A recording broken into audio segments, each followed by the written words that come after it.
أشهد أن لا إله إلا الله وحده لا شريك له وأشهد أن محمدا عبده ورسوله أما بعد فأعوذ بالله من الشيطان الرجيم بسم الله الرحمن الرحيم الحمد لله رب العالمين الرحمن الرحيم مالك يوم الدين إياك نعبد وإياك نستعين اهدنا الصراط المستقيم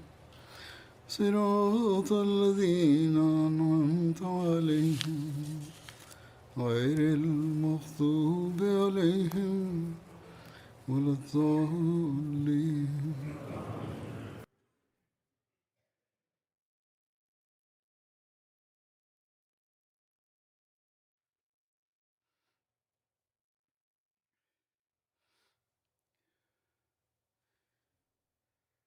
J'avais évoqué les préparatifs de guerre des mécréants de la Mecque. Voici des détails supplémentaires à ce propos.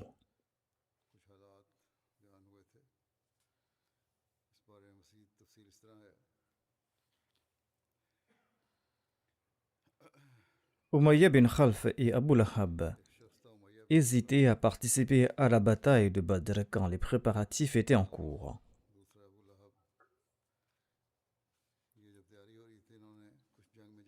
Selon les récits, les chefs Koraïchites incitaient tout le monde à participer à cette bataille. Mais Umayya bin Khalf hésitait à le faire. Uqba bin Abi Mu'ayt, un des chefs de la Mecque, s'est rendu chez Umayya. Il lui a offert du parfum et de l'encens et il lui a dit ceci: Ô Abu Lala, prends ce parfum et cet encens des femmes, car tu es un des leurs. La guerre ne te concerne pas.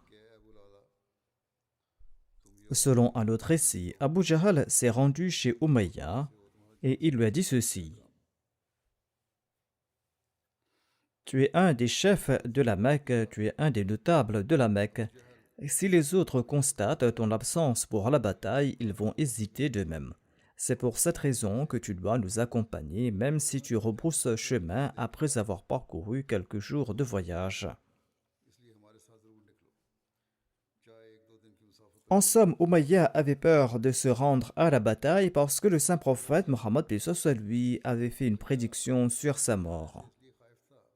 Et il avait connaissance de cette prédiction. Le recueil d'Al-Bukhari présente un récit d'Abdullah bin Masoud, selon lequel Sa'ad bin Mu'adh est parti à la Mecque avec l'intention d'accomplir l'Umrah. Il s'est rendu chez Umayya bin Khalf. Ils étaient des amis de longue date. Umayya bin Khalf logeait chez Sa'ad bin Mu'adh à Médine lorsqu'il se rendait en Syrie. Umayya a demandé à Sa'ad d'attendre jusqu'à la mi-journée pour accomplir son umrah, d'attendre jusqu'à ce que les gens rentrent chez eux. Umayya a demandé à Sa'ad de prendre cette précaution en raison de l'hostilité à l'encontre des musulmans.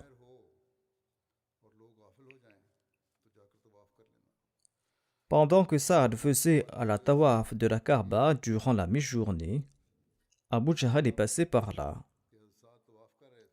Et il a demandé qui fait la tawaf de la Kaaba. Saad s'est présenté. Abu Jahl lui a demandé: Crois-tu pouvoir accomplir la tawaf de la Kaaba en paix, tandis que vous avez accordé la protection à Mohammed sallallahu alayhi wa sallam et à ses compagnons? Saad a répondu: Certainement. Sur ce, ils ont commencé à s'insulter. Abu Jahl lui a demandé comment il osait faire la tawaf de la Kaaba quand il avait accordé la protection au saint prophète Mohammed lui. Saad a répondu: Oui, je lui ai accordé la protection et j'accomplirai de même la tawaf. Et ils se sont insultés. Umayya a dit à Saad: Ô Saad, ne hausse pas le ton devant Abu al-Hikam, c'est-à-dire devant Abu Jahl. Ne hausse pas le ton devant lui, car il est le chef du peuple de la vallée. Saad a répliqué à Abu Jahl, par Dieu, si vous m'empêchez d'accomplir la tawaf de la Kaaba, je prendrai des mesures encore plus graves à votre encontre. Je bloquerai votre route commerciale menant vers la Syrie. Abdullah bin Masoud relate Umayya implorait Saad de baisser le ton devant Abu Jahl et il tentait de le retenir. Saad s'est mis en colère et il a dit à Umayya: ne t'immisce pas dans notre affaire et cesse de soutenir Abu Jahl. J'ai entendu le saint prophète Mohammed paix soit sur lui dire qu'il te tuera, c'est-à-dire qu'il a fait une prophétie sur ta mort. Selon un autre récit, il est dit que ce sont les compagnons du saint prophète Mohammed paix soit sur lui qui te tueront. Umayya s'est exclamé: ma mort. Saad de répondre oui. Umayya a demandé à la Mecque. Saad a répondu: je l'ignore. En entendant cela, Umayya a déclaré: par Allah, Mohammed sallallahu alayhi wa sallam ne ment jamais. Il est retourné chez sa femme et il lui a dit ceci: sais-tu ce que mon frère de Yathrib m'a dit? Qu'a-t-il dit? A demandé sa femme. Il m'a dit que Mohammed sallallahu alayhi wa sallam a affirmé qu'il me tuera. Sa femme a commenté: par Allah, Mohammed sallallahu alayhi wa sallam ne ment jamais.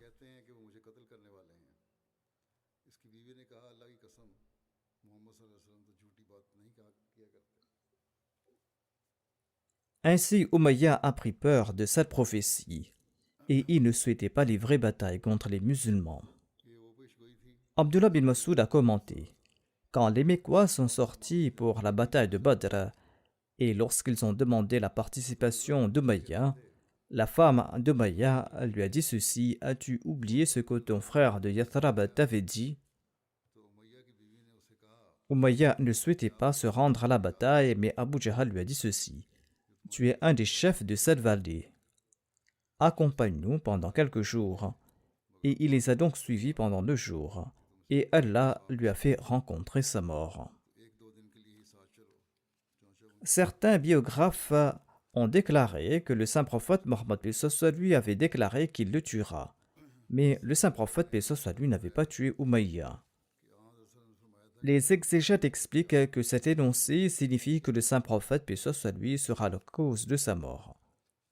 Car le saint prophète Mohammed paix soit lui avait tué uniquement Ubay bin Khalf, le frère d'Umayya, et personne d'autre. Il l'avait tué lors de la bataille d'Uhud. Les exégètes affirment que Saad aurait dit à Umayya que les compagnons de Mohammed sallallahu alayhi wa sallam te tueront.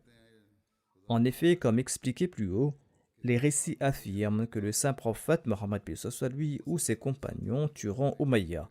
En tout cas, Umayya a été tué. Ce n'est pas la peine de débattre qui l'a tué. Une prophétie a été faite et cette prophétie s'est accomplie. De même, Abu Lahab avait peur de participer à la bataille. Il a envoyé quelqu'un à sa place et il ne s'est pas rendu en personne à la bataille. Le rêve d'Atika bin Abdul Muttalib était la cause de sa peur. Il disait que le rêve d'Atika était une certitude.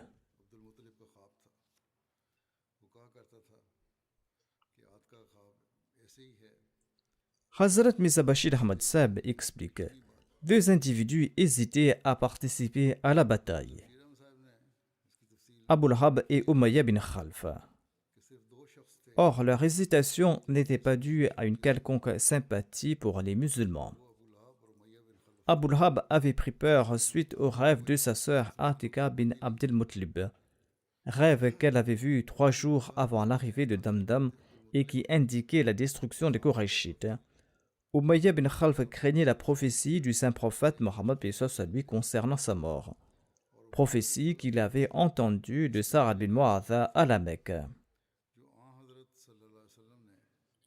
Or, on craignait que si ces deux chefs renommés étaient restés en arrière, cela aurait un effet négatif sur les masses mécréantes. C'est pour cette raison que les autres chefs des Korachites ont attisé leur passion et leur sens de l'honneur, et ils les ont finalement contraints à participer à la bataille. Umayya s'est présenté en personne et Abu Lahab, quant à lui, a payé une grosse somme à quelqu'un pour qu'il y participe à sa place. Ainsi, après une préparation de 3 jours, une armée de plus de 1000 guerriers intrépides s'est apprêtée à quitter la Mecque. Cette armée était encore à la Mecque quand quelques chefs Koraïchites se sont dit que les relations entre les habitants de la Mecque et les Banu Bakr, qui étaient une branche des Banu Kinana, n'étant pas favorables, il y avait un risque que les Banu Bakr profitent de l'absence de l'armée de la Mecque pour attaquer la ville. Cette possibilité avait suscité de l'hésitation chez les Korachites. Mais Suraka bin Malik bin Juhsham, un des chefs des Banu Kinana qui était à la Mecque à l'époque, leur a assuré en disant que « Je garantis qu'aucune attaque ne sera menée contre la Mecque ». En fait, Suraka était si véhément dans son inimitié envers l'islam qu'il a même accompagné les Korachites jusqu'à Badr pour les soutenir. Or, il était tellement impressionné par les musulmans là-bas qu'il a quitté ses compagnons avant la bataille et s'est enfui. Avant de quitter la Mecque, les Korachites se sont rendus à la Kaaba et ils ont prié « Ô Dieu, accorde du secours à celui d'entre les deux parties qui suit la vérité et qui est le plus noble et supérieur à tes yeux. Et déshonore et humilie l'autre. » Après cela, l'armée des mécréants a quitté la Mecque fièrement et dans une grande pompe.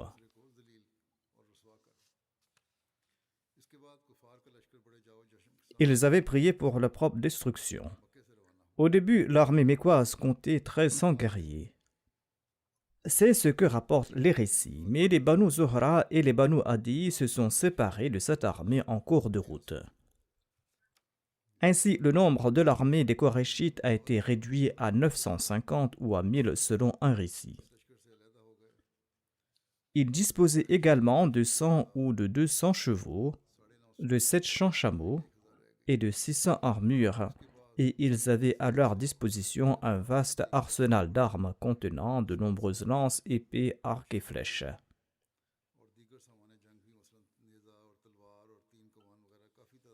On trouve mention également d'un rêve de Juhaym bin Salt sur la mort des chefs Korachites. Les Korachites ont quitté la Mecque et ils sont arrivés à Djourfa, qui est situé à environ 131 km de la Mecque dans la direction de Médine. Juhaym bin Salt a relaté aux gens. Il a déclaré que j'ai rêvé qu'un cavalier s'est approché à cheval. Il était accompagné d'un chameau. Et il disait que Utba bin Rabia a été tué, Shayba bin Rabia a été tué, Abul Hakam bin Hisham, c'est-à-dire Abu Jahal, a été tué, Umayya bin Khalf a aussi été tué. Et il a évoqué tous les noms des autres chefs des Korachites qui ont été tués à Badr. Ensuite, le cavalier a frappé le cou de son chameau avec sa lance. Et dans ce rêve, le sang de ce chameau a pénétré dans toutes les tentes de notre armée. Quand Abu Jahal a entendu ce rêve, il a déclaré sur un ton moqueur et colérique « Un autre prophète est né chez les Banu Mutlib. Si nous nous battons demain, on saura qui sera tué. »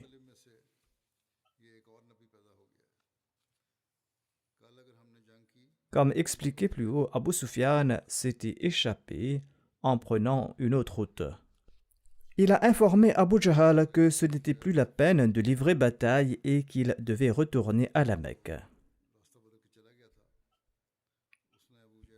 Comme je l'avais mentionné la dernière fois, Abu Sufyan a devancé la caravane par précaution et il s'est arrêté à un point d'eau et il a demandé à quelqu'un là-bas s'il avait vu des voyageurs. Cet individu a déclaré que je n'ai vu personne d'inhabituel.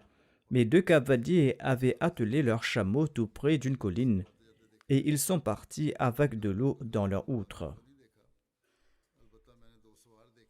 Abu Sufyan est parti où les chameaux s'étaient arrêtés et il a trouvé leurs excréments, il en a brisé. Il y avait des noyaux de dattes et il s'est exclamé: il s'agit du fourrage de Yathrib. Il est retourné rapidement vers ses compagnons et en frappant leurs chameaux au visage, il les a détournés de la voie habituelle et il s'est dirigé vers la côte en laissant Badr sur sa droite. J'avais présenté ces faits dans mon précédent sermon. Quand Abu Sufyan était sûr et certain qu'il avait sécurisé sa caravane, il a envoyé le message suivant aux Korachites: que vous étiez sortis pour sauver votre caravane, vos hommes et vos marchandises. Allah les a sauvés, vous devez donc retourner. Mais en entendant le message d'Abu Sufyan, Abu Jahl a déclaré: par Dieu, nous n'allons pas retourner avant d'avoir atteint Badr. Badr était le site d'une des foires des Arabes où ils organisaient un marché chaque année. Il a déclaré que nous allons demeurer à Badr pour 3 jours, nous allons abattre des chameaux là-bas, nous allons nourrir les autres, nous allons leur offrir du vin, nos danseuses vont chanter devant nous. Tous les Arabes entendront parler de nous, de notre voyage et de notre armée, et ils auront toujours peur de nous. Donc avançons. Il a insisté qu'il fallait partir là-bas avec l'armée afin d'impressionner les autres.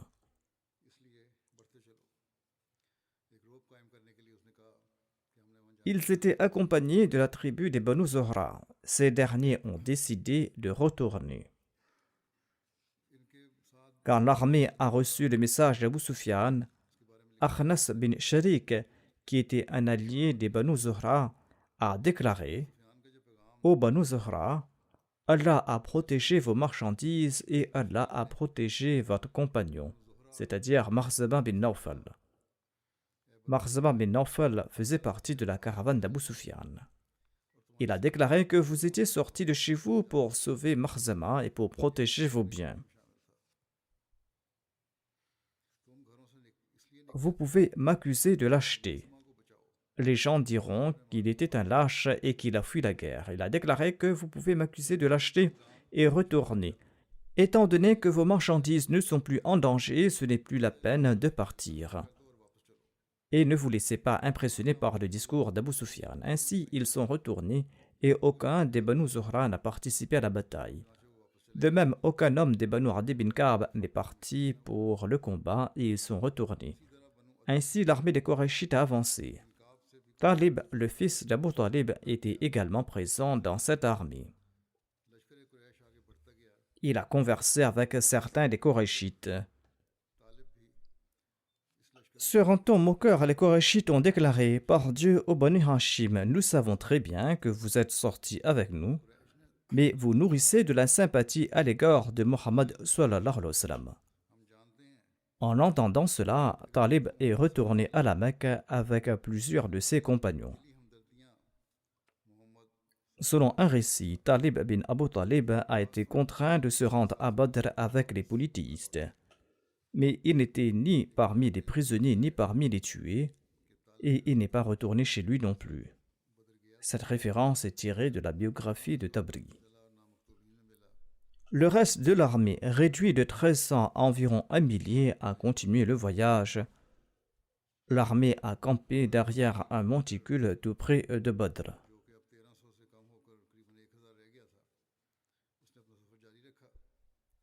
Voici les détails sur le départ du saint prophète Mohammed paix soit lui de Médine et le nombre de l'armée musulmane.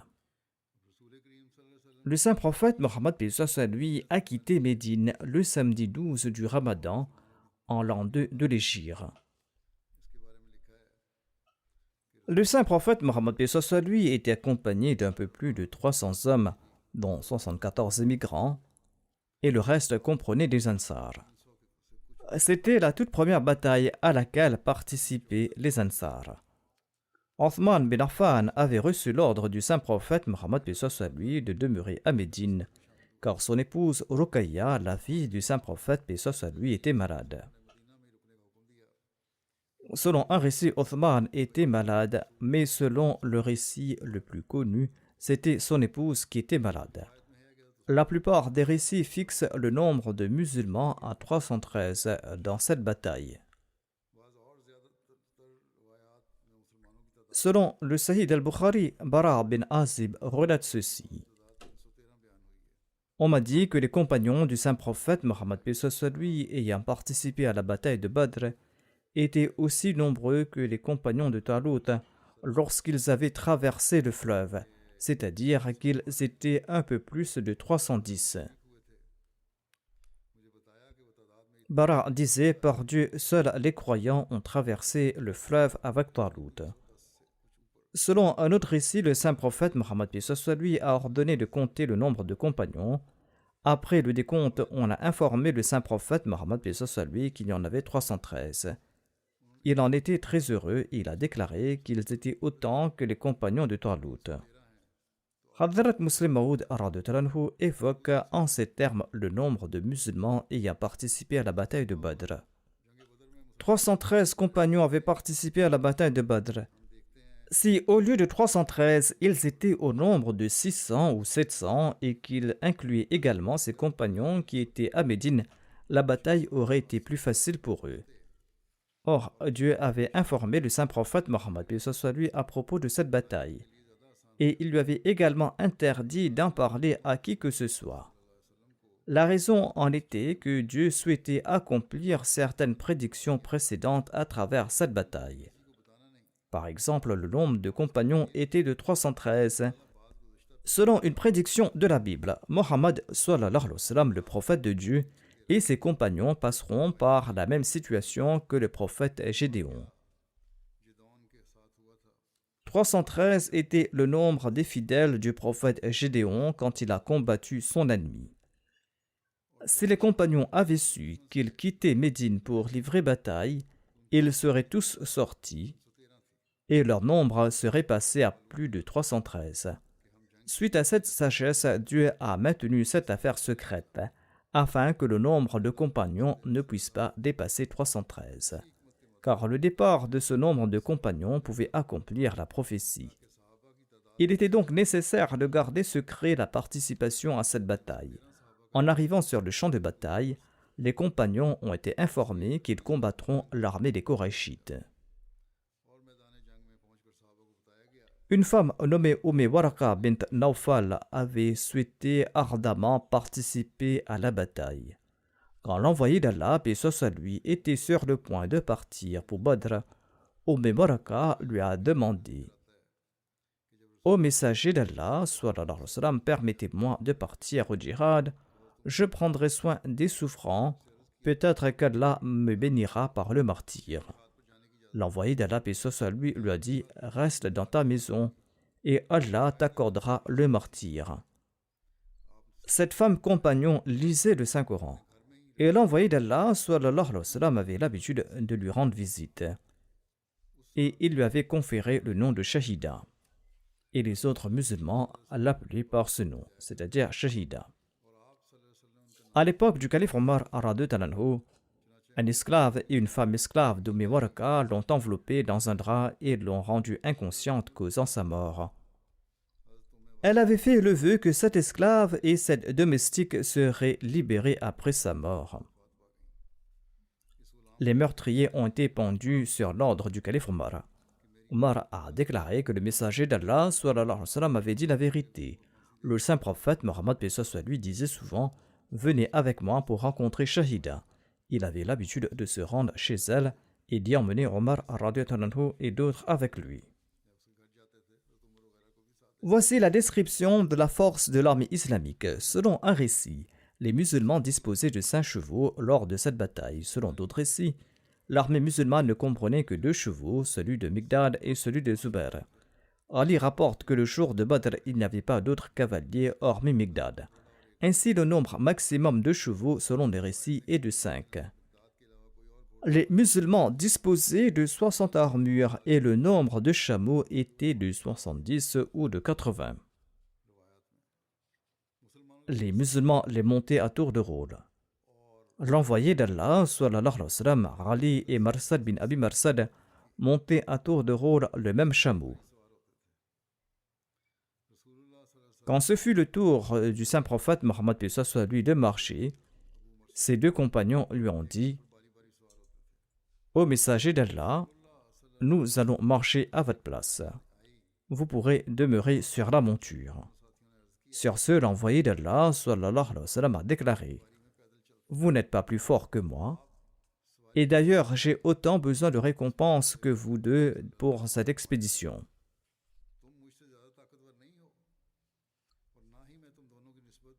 L'envoyé d'Allah, paix soit lui, a également prié pour ses compagnons.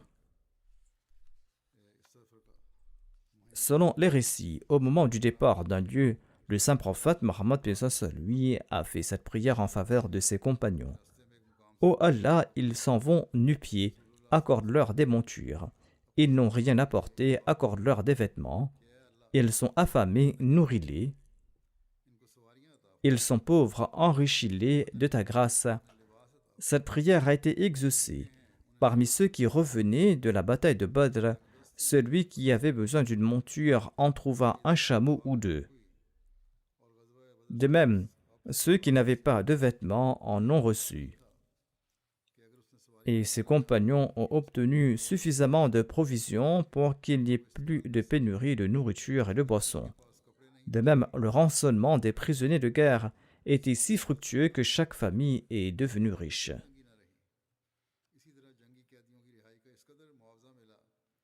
Certains sont restés à Médine. L'envoyé d'Allah sallallahu alayhi wa sallam, a d'ailleurs ordonné aux combattants en bas âge de retourner. Selon les récits, l'ordre de partir pour Badr était connu de tous, mais les musulmans n'ont pas eu assez de temps pour se préparer. Selon les récits, certains ont déclaré: Nos montures sont à quelque distance de Médine.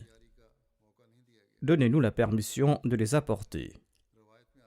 Ils n'ont pas reçu la permission de le faire, et ces gens ont été autorisés à rester où ils sont partis sans monture.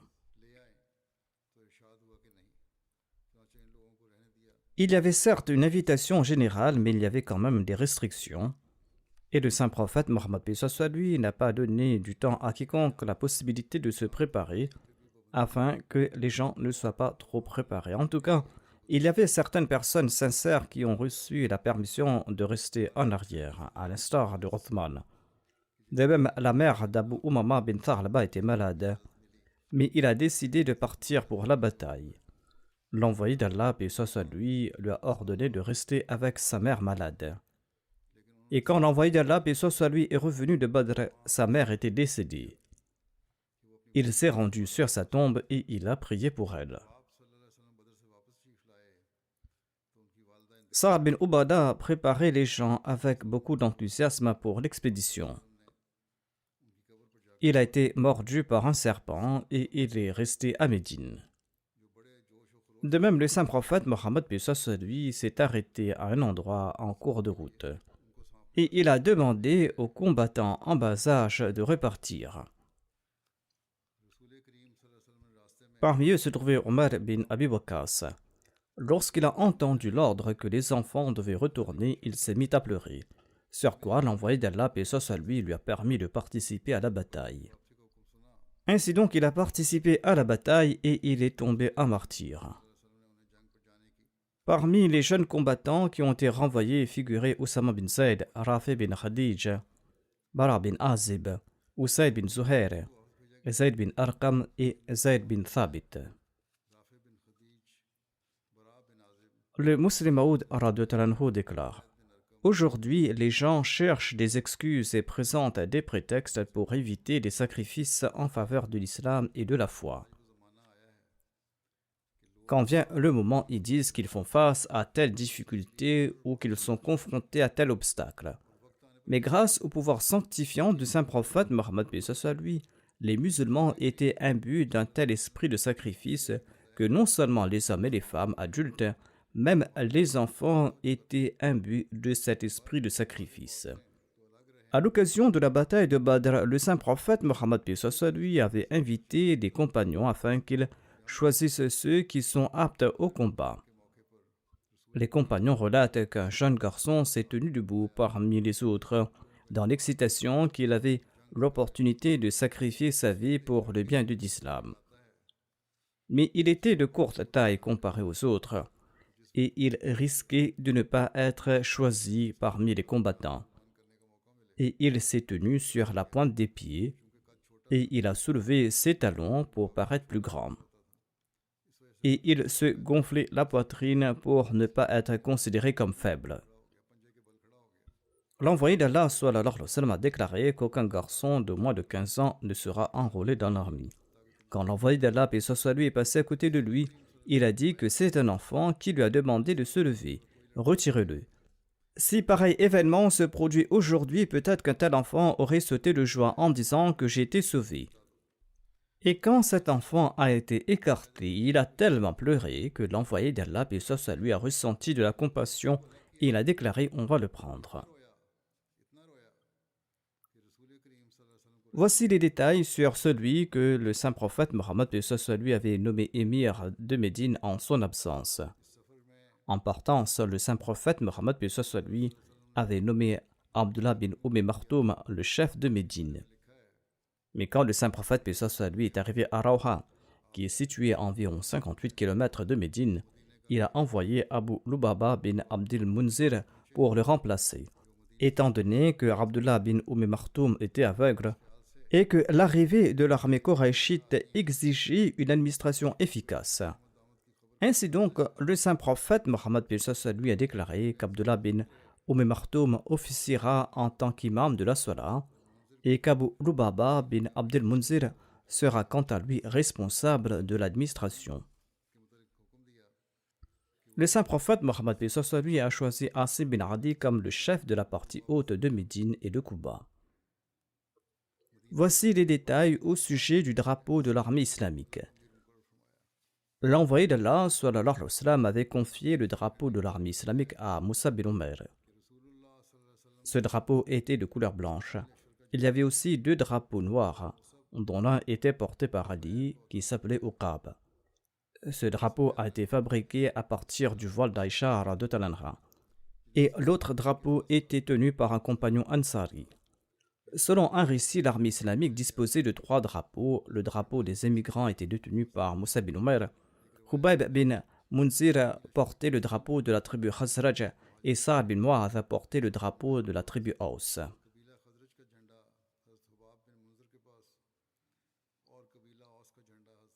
Khawat bin Jubair avait accompagné l'armée des musulmans, mais en cours de route, il a été blessé à la jambe par une pierre.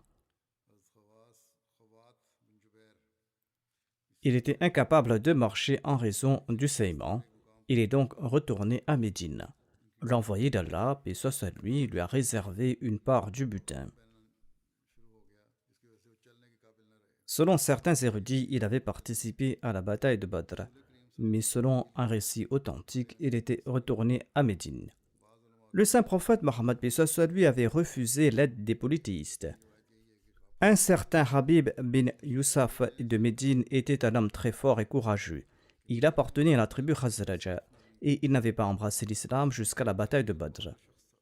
Il avait accompagné sa tribu Khazraj et il espérait obtenir du butin si les musulmans gagnaient la bataille. Les musulmans étaient très heureux qu'il participe également à la bataille. Mais le saint prophète Mohammed lui a déclaré que seul celui qui appartient à notre religion ira en bataille avec nous. Selon un récit, il lui a dit « Retourne à Médine. Nous ne souhaitons pas prendre l'aide des polythéistes. » Habib bin Youssaf est venu voir le saint prophète paix soit lui une deuxième fois. Mais le saint prophète Mohammed paix soit lui l'a renvoyé de nouveau. Il est venu pour une 3e fois et l'envoyé d'Allah paix soit lui a demandé « Crois-tu en Allah et en son messager ?» Il a répondu « Oui. » Après cela, il est devenu musulman et il s'est battu courageusement. On trouve également mention de la chasse aux cerfs par Saad au cours de ce voyage. À un endroit en cours de route, le saint prophète Mohammed lui a dit à Saad bin Abi Waqqas « Ô Saad, vois le cerf là-bas et vise-le d'une flèche. » Il a vu un cerf en cours de route. L'envoyé d'Allah s'est levé et il a placé son menton entre l'épaule et l'oreille de Saad. et il lui a dit: lance une flèche. Ô Allah, fais en sorte que la flèche atteigne sa cible. Il a tiré une flèche et elle n'a pas manqué le cerf. Le saint prophète, paix soit sur lui, a souri. Saad a couru, il a attrapé le cerf qui vivait encore. Il l'a égorgé et il l'a pris. Ensuite, sur l'ordre du messager d'Allah, paix soit sur lui, la chair a été distribuée parmi les compagnons. L'envoyé d'Allah, paix soit sur lui, a continué son voyage. Il est passé par Safra, une vallée verdoyante couverte de palmiers située à une distance d'une étape de Badr.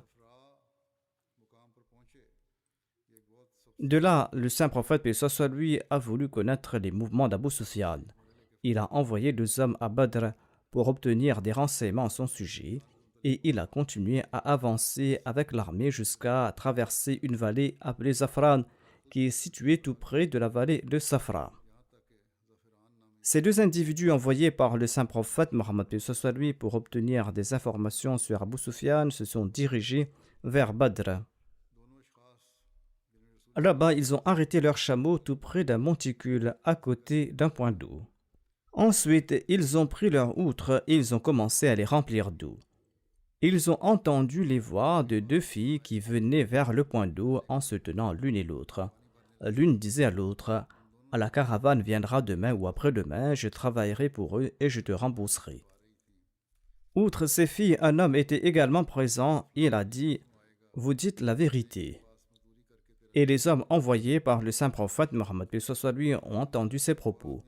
Et tous 2 sont revenus sur leurs chameaux et ils ont informé l'envoyé d'Allah lui de ce qu'ils avaient entendu. Ils ont dit qu'une armée venait dans cette direction.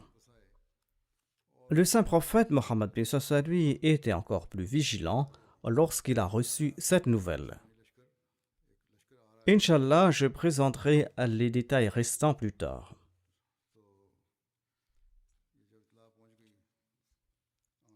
Je souhaite à présent mentionner quelques personnes qui sont décédées récemment. La dépouille d'un des défunts est présente. Il s'agit de la dépouille de Cheikh Ghulam Rahmani Saheb du Royaume-Uni.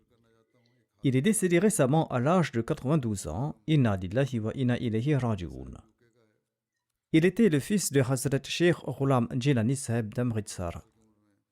Celui-ci était un compagnon du Messie premier salam. Le défunt était également le gendre de Cheikh Rahmatullah Saheb, qui a eu l'occasion de servir au sein de la Jamaat de Karachi pour une longue période. Il a servi en tant qu'émir de la Jamaat de Karachi. Le père du défunt Cheikh Ghulam Rahmani Saheb s'était rendu à Qadian en 1902. Il a eu l'occasion de voir le Messie premier salam et il a immédiatement cru en lui en disant que ce visage ne peut pas être celui d'un menteur. Ghulam Rahmani Saheb est venu ici au Royaume-Uni en 1958. Il a obtenu un diplôme en génie électrique ici. Ensuite, il a travaillé pendant longtemps dans un conseil de recherche médicale au sein d'un hôpital. Il a servi en tant que secrétaire général national pour de nombreuses années et en tant que président de la Jamaat de Southall pendant plus de 10 ans. Il avait fait beaucoup d'efforts auprès de la mairie locale de Southall pour faire approuver l'ouverture de notre centre à Southall. Allah a récompensé ses efforts, et quand le centre a été établi dans une maison, un voisin s'est plaint à l'autorité locale. L'autorité locale a fait le point de la situation et a prévu de fermer ce centre, mais Rahmani Saheb a fait de grands efforts et il a présenté le point de vue de la Jamaat à l'administration locale et ces efforts ont porté leurs fruits par la grâce d'Allah et la décision a été prise en faveur de la Jamaat. Rahmani Saheb a dirigé des cours du dimanche à la Mission House de Southall pendant de nombreuses années et il a présenté aux nouvelles générations les enseignements de l'islam et de l'Ahmadiyya. En 1996, il a été nommé secrétaire national du département Mossaya. En 2005, j'avais lancé la campagne pour que 50% des contributeurs au sein de la Jamaat soient des moussis. Il a travaillé très dur pour atteindre cet objectif. Il a mené des campagnes à cet égard et il a fait informatiser le système d'Al-Wasiya et il a tout organisé. Le défunt était très régulier dans ses jeûnes, dans ses soilas et dans la récitation du Saint-Coran. Il était quelqu'un de bonne humeur, il était circonspect, il était compatissant et sincère. Il entretenait une relation affectueuse avec le califat et il avait eu l'occasion d'accomplir le Hajj. Le défunt était Moussi. Il laisse derrière lui son épouse Jamila Rahmani Sahiba, son fils Khalid Rahmani et une fille nommée Aïcha. Il était également le beau-frère du docteur Nassim Rahmatullah Sahib, qui est le responsable du site web Al-Islam. Le missionnaire laïc Tahir Sahib écrit ceci: tous les mois, le défunt se rendait à la mosquée Fazal et prenait un reçu après avoir contribué une grosse somme. Je ne le connaissais pas très bien à l'époque, mais ses nobles qualités m'ont influencé. Je l'ai connu davantage en 1990 lorsque j'ai été affecté à Southall en tant que missionnaire. À l'époque, le défunt était le président de la Jamaat de Southall. Il s'occupait de la Mission House comme de sa propre maison. La plupart du temps, il restait à la mission et la nettoyait. L'expansion de la Mission House a eu lieu au cours de son mandat. Il était très poli et il traitait tout le monde avec amour, affection et respect. Il protégeait l'argent de la communauté et il était très altruiste. J'ai moi-même vu ses qualités chez le défunt. Il faisait montre d'une humilité extrême, sa loyauté envers le califat était hors pair. Il débordait de loyauté et il a très peu de gens de cette catégorie, qu'Allah lui accorde son pardon et sa miséricorde, qu'il élève son rang et qu'il permette à ses enfants de perpétuer ses bonnes œuvres et d'adopter ses bonnes qualités. À la dépouille du deuxième défunt dont je dirigerai la prière funéraire est absente. La dépouille de Rahmani Sahib est présente et Inch'Allah, je dirigerai sa prière funéraire après la prière de Jumma. Le premier des défunts dont la dépouille est absente se nomme Tahir Ag Mohammad de Mehdiabad, d'Ori du Burkina Faso. Il est décédé récemment à l'âge de 44 ans. Inna lillahi wa inna ilayhi raji'un. Le missionnaire en charge écrit que le père du défunt avait prêté le serment d'allégeance en 1999, mais celui-ci ne l'avait pas fait. À l'âge de 19 ans, il souffrait de ses pieds et il s'était rendu à Ouagadougou pour se faire soigner. Il a prié à foison durant sa maladie pour qu'Allah le guide sur le droit chemin et de le montrer si l'Ahmadiyya est vrai. Durant sa jeunesse, il souhaitait apprendre davantage à propos de la religion et il implorait également Allah. Au cours de son traitement, il a eu le cœur net en raison de plusieurs rêves. Il est revenu chez lui et il a prêté le serment d'allégeance. Il a appris la couture du centre de couture de la Jamaat et il a fait de la couture sa source de revenus. Lors du dernier Eid al-Fitr, on devait coudre les vêtements des familles et des martyrs du Burkina Faso. Et aucun tailleur n'était prêt à prendre ce travail. Rana Farouk Sahib, le missionnaire de là-bas, lui a demandé s'il pouvait le faire. Le défunt a accepté. Le défunt et son épouse ont travaillé nuit et jour et ont envoyé les vêtements de 70 personnes avant l'Aïd.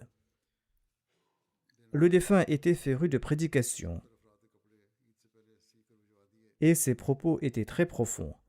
Bien qu'il n'avait pas fait de grandes études, il parlait très bien le français. Sa jambe a été amputée au-dessus du genou en raison d'un cancer. Quelques jours de cela, sa maladie est apparue de nouveau. La partie où la jambe a été amputée s'est enflée. Toutes les routes sont fermées en raison de la situation précaire du pays. Il n'a pas pu se rendre à l'hôpital principal de Ouagadougou pour se faire traiter. Il s'est fait soigner dans un hôpital local. Il y est resté quelques jours avant de rendre l'âme. Il était passionné de tablir depuis qu'il était devenu Ahmadi et il cherchait tout le temps des moyens pour prêcher le message de l'Ahmadiyya. Il avait acheté un smartphone. Il avait demandé à l'imam Al-Hajj Ibrahim Bidiga d'y enregistrer des messages et de les envoyer aux autres. C'est ainsi qu'il faisait le tablir et il couvrait aussi toutes les dépenses à cet égard. Il laisse derrière lui 2 épouses, 5 fils et des filles. Qu'Allah leur accorde la patience et le courage et qu'il leur permette de perpétuer ses bonnes œuvres et qu'il élève le rang du défunt. Le prochain défunt se nomme Khaja Daoud Sahib. Il est décédé le 25 mai dernier à l'âge de 80 ans. Inna lillahi wa inna ilayhi raji'un. Khaja Fahad Ahmad est un de ses fils. Il sert comme missionnaire à Kiribati. Il relate: l'Ahmadiyya a été introduite dans notre famille à travers mon grand-père Khaja Abdul-Latif Saheb, fils de Khaja Ahmaddin. Notre grand-père a été élevé quant à lui dans la maison de son grand-père maternel, qui se nommait Khaja Ghulam Mohammad Saheb. Celui-ci était un Ahmadi. Ainsi donc, mon grand-père a prêté le serment d'allégeance en 1907 à l'âge de 11 ans. Et il était le seul Ahmadi parmi ses frères et ses sœurs. Le défunt, quant à lui, a pu servir la Jamaat pendant une longue période au Canada. Il a aussi servi pour une longue durée au sein de la Jamaat d'Islamabad au Pakistan. En 1974, le défunt servait en tant que caïd de la Majlis Khudamul Ahmadiyya d'Islamabad.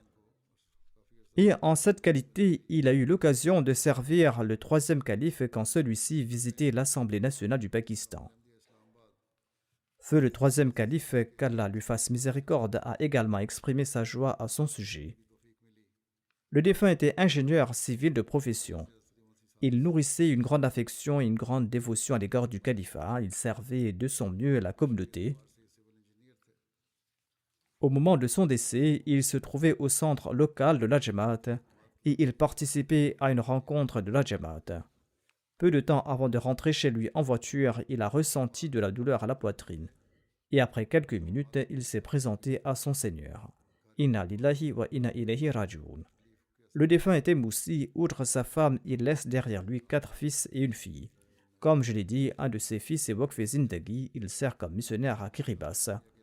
Et il n'a pas pu se rendre au Canada pour assister aux funérailles de son père en raison de la Jalsa Salana et en raison de ses devoirs. Qu'Allah lui accorde patience et courage et qu'il élève le rang du défunt. Le prochain défunt se nomme Mukarram Sayyid Tanvir Shah Saheb. Il résidait à Saskatoon, au Canada.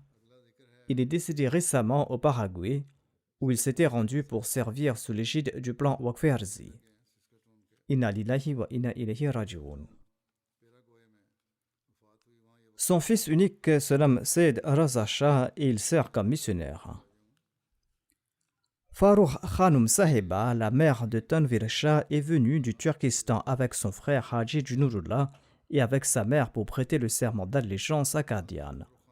Son fils écrit: mon grand-père Sayyid Bashir Shah Saheb était le petit-fils de Sayyid Abdul Sattar Shah Saheb, le compagnon du Messie premier l'Islam. Ainsi, il était également lié à Hazrat Tahir. Feu Tanvir Shah était un membre très loyal de la Jamaat et il était toujours prêt à servir à la communauté. Son fils écrit: il avait l'habitude de m'emmener à des événements de la Jamaat et tous les vendredis, il me prenait de l'école pour nous faire participer à la prière de Jumma. Il accordait une grande importance aux sacrifices financiers. Il prélevait toujours une partie de son salaire à cet égard. Il demandait à sa Jamaat et aux membres de sa Jamaat d'en faire de même.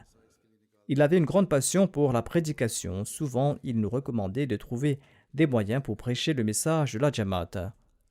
2 personnes ont prêté le serment d'allégeance au Paraguay en sa présence.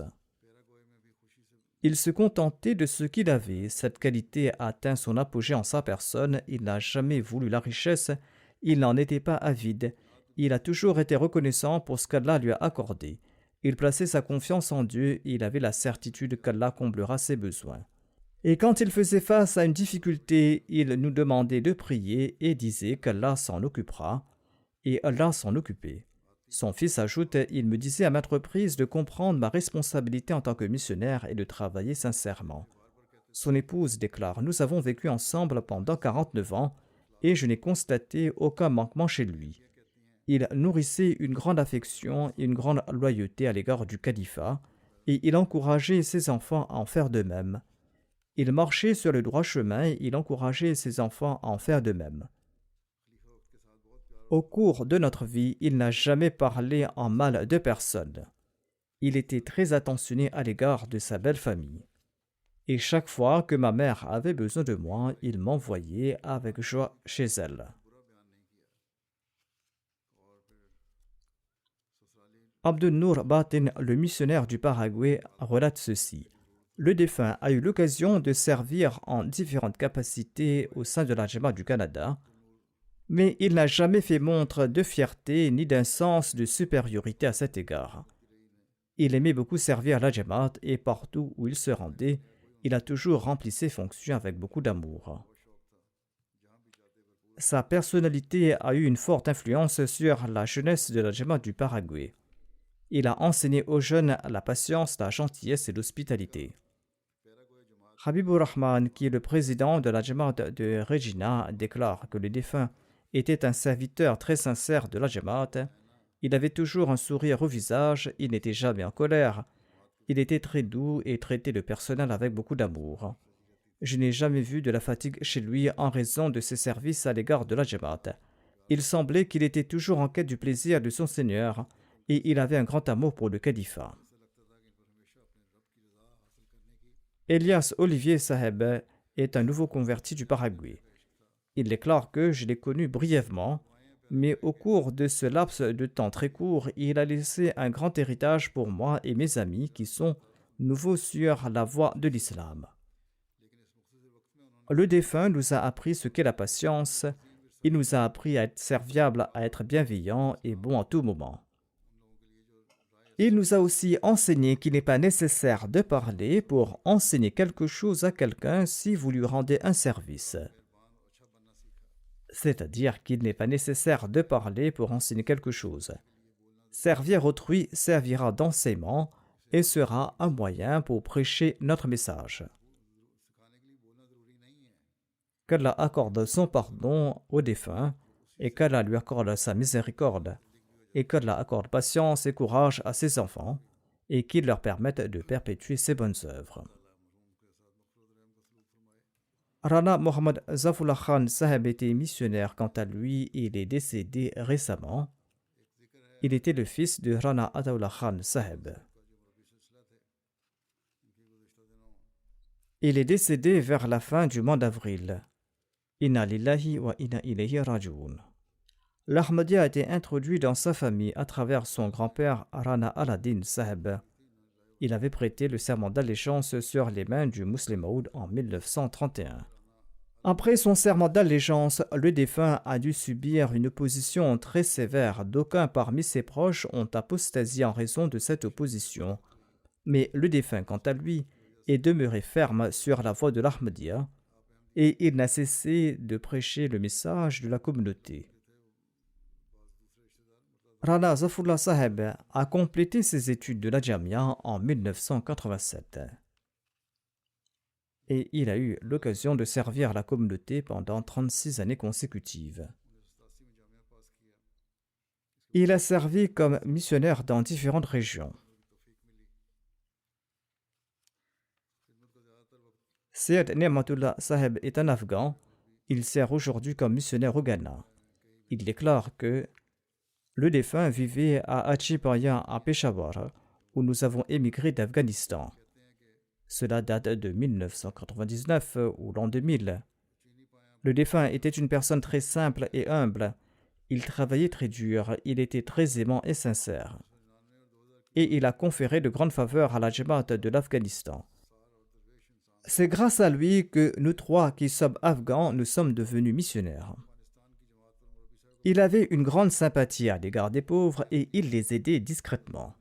Son épouse déclare: après avoir appris la nouvelle de sa mort, de nombreux hommes et femmes qu'aucun d'entre nous ne connaissait sont venus à la maison pour présenter leurs condoléances. Ils étaient inquiets parce que le missionnaire payait leurs dépenses. En effet, le défunt avait l'habitude d'aider les pauvres grâce au soutien financier de ses proches et d'autres philanthropes. Et ces personnes ont déclaré: que va-t-il nous arriver après sa mort? Son gendre est missionnaire. Il déclare ceci: j'ai vu très peu de personnes qui soient aussi désintéressées à l'instar de Rana Mohammad Zafullah Khan. Je n'ai vu aucune trace d'ego ou d'arrogance en sa personne. Et il était toujours le premier à pardonner, même si l'autre avait tort. Et il avait une grande affection, il était toujours au service des autres. Il laisse derrière lui sa mère, son épouse et 3 filles. qu'Allah élève le rang du défunt et qu'il lui accorde son pardon et sa miséricorde, et qu'il permette à ses enfants de perpétuer ses bonnes œuvres.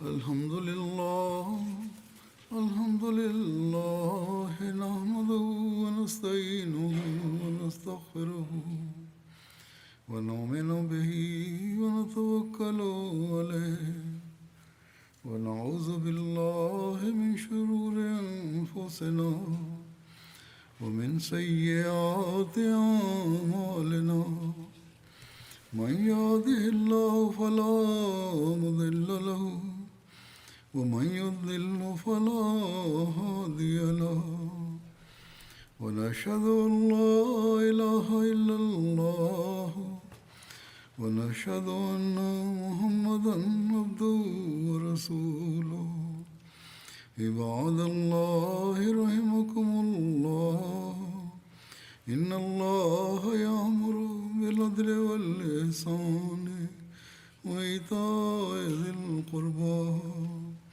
وينهى عن الفحشاء والمنكر والبغي يعظكم لعلكم تذكرون اذكروا الله يذكركم وادعوه يستجب لكم ولذكر الله أكبر